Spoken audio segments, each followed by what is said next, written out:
Krásný den. Ráda bych vám dnes představila naše fytonáplasti. Dovolím si říct, že to jsou nejprodávanější produkty Tiande. A vidíte, že máme 4 druhy a já bych vám ke každé té náplasti řekla pár slov. Začala bych tady tou žlutou náplastí Wutong. Tahle náplast je na všechny akutní bolesti, dá se použít téměř na všechno. Když si vymknete kotník, když vás bolí hlava, máte migrénu, když vás bolí zuby, když vás bolí záda, na všechno se dá použít tato náplast. Tahle náplast, tenhle balíček obsahuje 5 takových náplastí, které se ale nelepí celé, lepí se pouze proužky anebo čtverečky. Z jakého důvodu? Právě proto, že ta náplast je velmi silná a celý ten plátek by byl moc silný. Takže proto stříháme na proužky. Pokud vás bolí zuby, lepí se přímo do místa bolesti. Pokud vás bolí zuby, lepíme přímo do místa, kde vás ty zuby bolí. Pokud vás bolí hlava, lepíme na čelo. Moc bych doporučila při bolesti hlavě a při migréně lepit i podél krční páteře a na trapézi, protože hodně často tyhle bolesti jsou způsobené právě tou krční páteří. Můžete lepit, když vás bolí kotník, vymknete si kotník, můžete oblepit ten kotník, anebo lepíme přímo do místa ústřelu, na zádech, podél páteře, prostě kde si jen vzpomenete. Tyhle náplastě se lepí na 8 až 10 hodin, aplikují se na odmaštěnou pokožku, nalepíme, necháme působit. Po 8 až 10 hodinách sundáme, necháme odpočinout zhruba 4 hodiny a můžeme je lepit znovu. Takže to je tahle naše náplast Wutong. Další náplastí je Yankang. Tahle náplast je velmi vhodná při bolestech kloubů a to i takových bolestech, když víme, že je prostě v tom těle nebo v tom kloubu je zánět.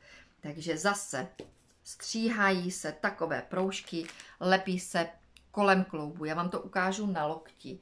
Nelepí se takhle přímo jakoby přes ten kloub, ale lepí se právě takhle kolem toho kloubu, aby se ta účinná látka dostala do mezikloubních prostor. Pokud máte ucpanou rýmu, trápí vás právě ucpané dutiny, můžete lepit malý čtvereček na kořen nosu, nebo můžete lepit i na čelo, protože na čele jsou také dutiny. Můžete lepit i na spánky a pokud máte zánět v uchu, tak malý čtvereček před ucho, za ucho. Dá se lepit čtvereček i třeba na hrudník, pokud trpíte kašlem a nebo bolestí průdušek. Takže k tomu máme tady tu náplast Yankang. Další náplastí máme Zui Feng Forte. Tahle náplast je spojena s pohybem.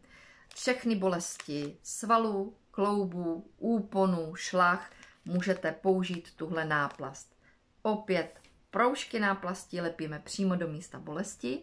Poznáte to tak, kterou náplast máte lepit, že konkrétně tady ta je spojena s obrázkem rýžových polí, to znamená pohyb. Takže tahle náplast, pohybovka. A poslední náplastí je Yaoshen Forte. Také to poznáte podle obrázku. Tahle náplast je spojená s močovými cestami a vidíte, že na obrázku jsou vodopády. Takže tahle náplast se dá lepit při zánětu močových cest nebo když chcete podpořit energii ledvin. Lepí se proužky 3 cm pod ledviny, pokud chcete podpořit ledviny, a nebo 3 cm pod ledviny a do podbříšku, když máte zánět močových cest. Můžete lepit také do oblasti vaječníku, když máte bolesti třeba před menstruací, při menstruaci. A dají se také lepit třeba do místa žaludku nebo žlučníku, pokud trpíte bolestmi, ale to už potom je třeba zajít k lékaři a zjistit vaši diagnózu, abyste neměli náhlou příhodu břišní. Jo, ale jinak tyhle náplasti jsou velice vhodné na bolesti hladkého svalstva, to jsou právě ty bolesti břicha. Tak, To máme tady ty 4 náplasti, které máme v Tiande. A já bych vám představila ještě jednu náplast, to 5. náplast. Je to detoxikační náplast Masterhair, která se sice běžně lepí na plosky nohou při detoxikaci, ale dá se velice dobře lepit cíleně do místa bolesti. A zase lepí se při jakékoliv bolesti. Tahle náplast má 2 takové čajové sáčky, které se lepí přímo do místa bolesti. A to je, dejme tomu, přímo na kloub, nebo můžete lepit na záda, tam, kde je ústřel, a nebo můžete také lepit, když máte suchý dráždivý noční kašel, potřebujete se vyspat, a nebo když máte zánět průdušek. Tenhle sáček vždycky má k sobě takovej plát lepítka, kterým se ten sáček takhle přilepí. Nechává se působit klidně až 17 hodin, pokud vydrží na místě, a potom se odlepí a místo se umýje mýdlem a vlažnou vodou.